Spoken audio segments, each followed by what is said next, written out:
திருப்படல்கள் 31 21 24 முடிய. ஆண்டவர் போற்றி போற்றி. ஏனெனில் முற்றுகையிடப்பட்ட நகரினில் அவர் தம் பேரன்பை வியத்தகு முறையில் எனக்கு விளங்க செய்தார். நானோ கலக்கமுற்ற நிலையில் மது பார்வை நின்று விலகப்பட்டேன் என்று சொல்லிக் கொண்டேன். ஆனால் நான் உம்மிடம் உதவிக்காக வேண்டின போது நீர் என் கெஞ்சும் குரலுக்கு செவிசாய்த்தே. ஆண்டவரின் அடியார்களே, அவரிடம் அன்பு கொள்ளுங்கள்.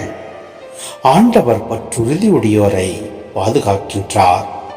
ஆனால் இருமாப்புடன் நடப்போருக்கு அவர் முழுமையாய் பதிலடி கொடுக்கின்றார். ஆண்டவருக்காக நம்பிக்கையுடன் காத்திருப்போரே, நீங்கள் அனைவரும் உள்ளத்தில் வலிமையும் உறுதியும் கொண்டிருங்கள்.